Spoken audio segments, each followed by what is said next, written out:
Hey everyone, welcome back to the channel. Today I'm going to be taking you along on my freezer meal journey as we prepare for this baby coming. I shot it several different days and I realized I hadn't shot an intro video, and here I am shooting an intro video. This is what you get, but I am editing it right now and I'm really excited to show you all the freezer meals that I have made throughout the last probably 3 or 4 weeks. I don't really like to make a bunch of freezer meals in one day. I feel like it's exhausting and I don't really have time for that. So as a busy mom, I just made a little bit extra if I was doing dinner, and I'd put it in baggies, or I would put it in a container of some sort, or I would just make a breakfast and do double. And I had a friend come over for the last day and she helped me do chicken enchiladas and some taco soup, and so I'll show you that footage. But all in all, we had an awesome time making a ton of freezer meals. I filled my entire freezer. We have a freezer right over here. I'll actually show you where it is because it's right next to where I'm editing.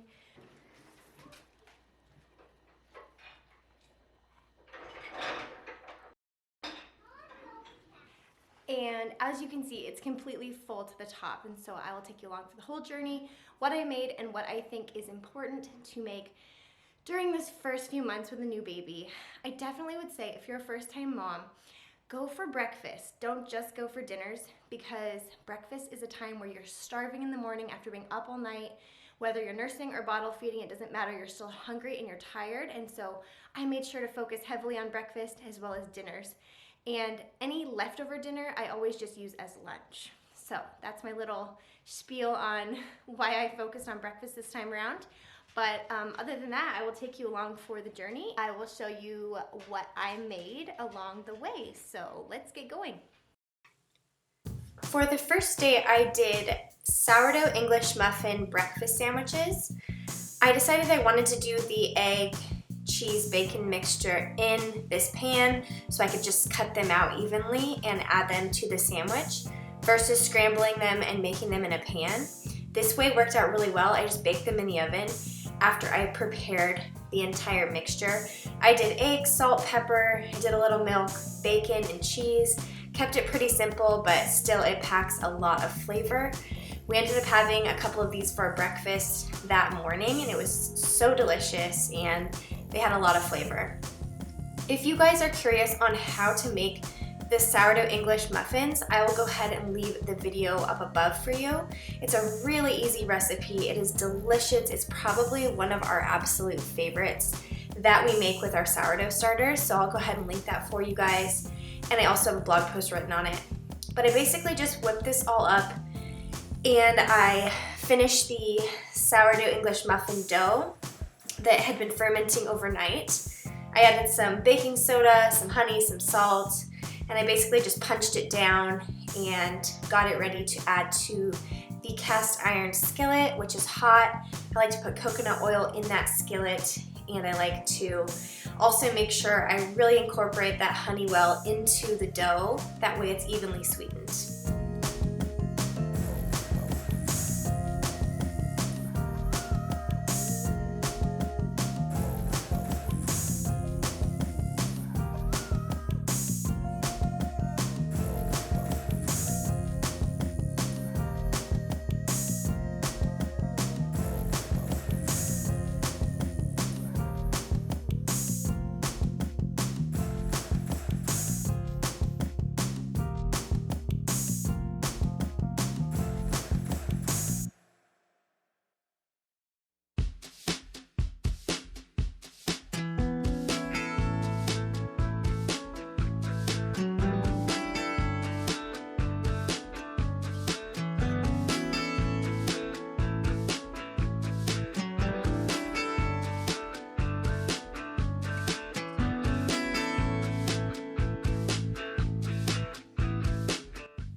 Once the egg mixture is cooked, I just sliced it into squares, buttered some English muffins, and put it inside the English muffin, and then I covered them with parchment paper and wrapped them with aluminum foil and just made them like handheld breakfast sandwiches. I got about 9 or 10 sandwiches from this recipe, and we had eaten some for breakfast too, so it does make quite a lot.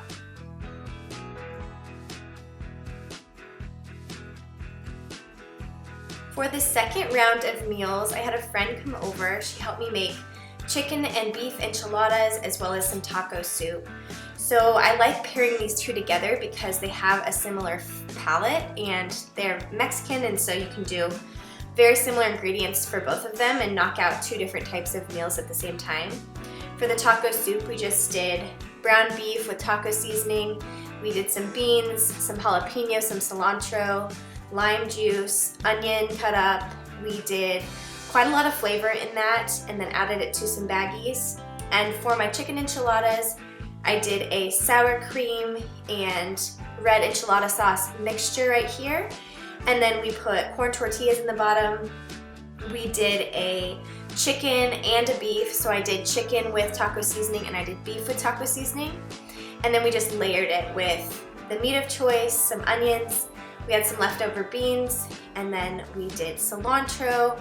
I did lime juice, and I also did cheese, and then topped it with some of those corn tortillas again, and added more of that enchilada sauce cut with sour cream.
For the next freezer meal, I made chocolate chip cookies out of the Magnolia Table Cookbook.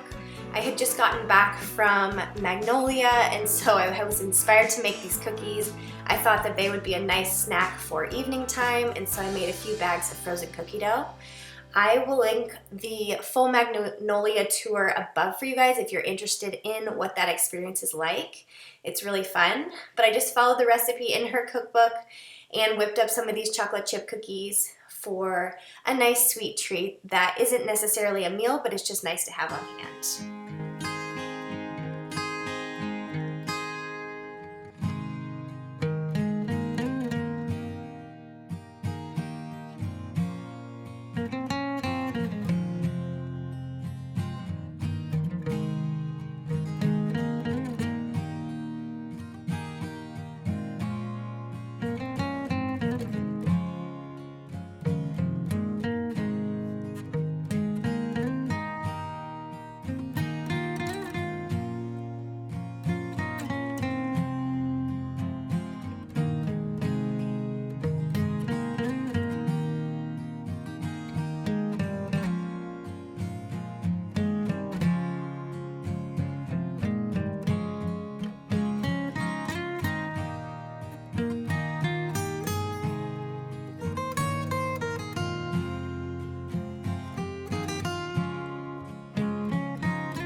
The next meal I did a cilantro lime chicken.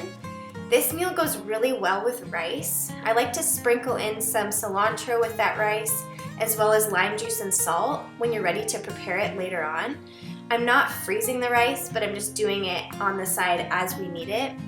But for this recipe, you just do onions, you do red onions, and you do cilantro, you do chicken, corn. You could really add in anything that you want. Lime juice, honey, paprika, cumin, lots of good seasonings. And you let it marinate all together and really incorporate all of those flavors well together. And then you can put them in a bag to freeze, and then you can put them in a Dutch oven or a crock pot later on when you're ready to make your meal.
The next freezer meal I love making is quiche. It is such an easy breakfast meal, and it's just nice calories, especially in the morning when you might be craving some protein. And so I just sauteed some onions, cooked some bacon, made my pie crust. If you're interested in that recipe, I'll link it above for you. It's really simple. And then I got some eggs into a bowl, cracked those. I think I used a little over a dozen. I made right around 4 or 5 different pies, and so I wanted to make sure I had enough of that egg mixture to go around. And then I added in a little bit of half and half to that egg mixture, as well as some salt and pepper, and I added in some cheese, the onions, and the bacon when it was all done cooking.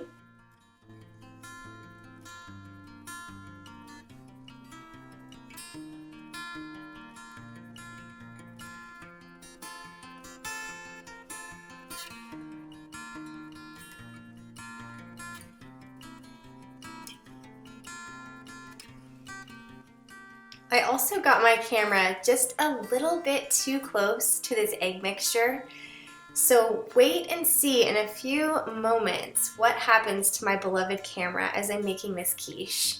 It's a very sad ending for my camera, but luckily I recover it. Oh my gosh! No! Once my pie crust is all done, I just line each little pie tin with a bottom-only pie crust. Normally I let my pie crust set a little bit more in the fridge, but I didn't want to wait around. So I just blind bake them right away, which is throwing it in the oven for right around 10 minutes to just blind bake the bottom so you don't get a really soggy crust. And then I just added the filling into the quiches and I covered them with tin foil. And then I had 2 extra that I had some pot pie filling left over from a meal prior. So I just did 2 extra pot pies, and since I had the pie dough done.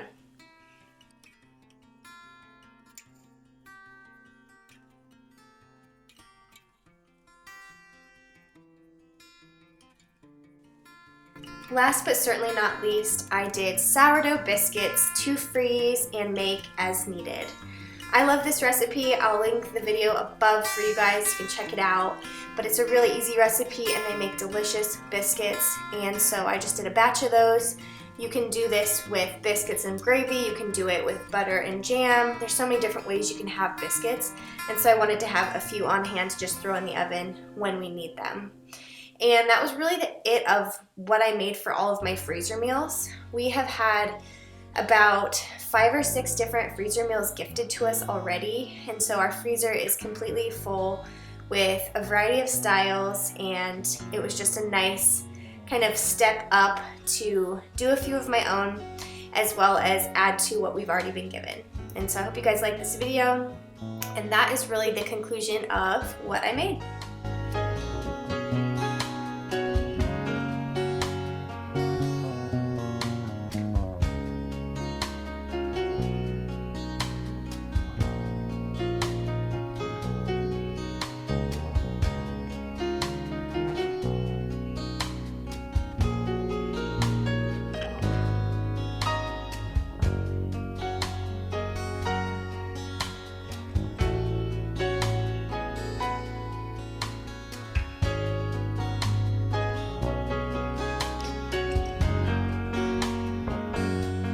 If you like this video or videos like this, like and subscribe. I release a new one every week on motherhood things, simple living, food from scratch, simple recipes. Sometimes they're not always from scratch. Really whatever I can drum up. So I would love to have you follow along on the journey. We'll see you next time.